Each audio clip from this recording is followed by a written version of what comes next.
নজরুলের নিজস্ব বৈশিষ্ট্যে উজ্জ্বল কিছু হিউমার ছিল। তিনি অ্যারিস্টোক্র্যাটের বাংলা করেছিলেন আড়ষ্ট কাক। যারা বক্তৃতা দিতে ভালোবাসতেন তাদের বলতেন বক্তিয়ার খিলজি। কোনো কথার মোড় ঘুরিয়ে দিতে তিনি বলতেন, জানে দাও কন্ডাক্টর। কবি নজরুল ফান এবং পানে সমান অভ্যস্ত ছিলেন। তার একটি বিখ্যাত পান পাত্র ছিল, যেটাকে তিনি নিজেই পানের সিন্ধুক আখ্যা দিয়েছিলেন। এই পান পাত্রে 100 পান থাকত। তিনি লিখতে লিখতে মাঝে মাঝে একসাথে 3-4টা পান মুখে পুরতেন আর পিকদানিতে পানের ফিক ফেলতেন। এই পান নিয়ে একটা মজার ঘটনা আছে।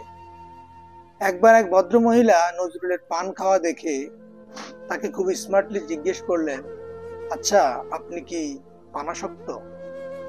নজরুল বললেন, জি না, আমি বেশ্যাসক্ত। নজরুলের এমন উত্তর শুনে ভদ্র মহিলার মুখ কালো হয়ে গেল। পরে নজরুল ব্যাখ্যা করলেন, পান একটু বেশি খাই তাই বেশ্যাসক্ত, অর্থাৎ বেশি যোগ আসক্ত, বেশ্যাসক্ত।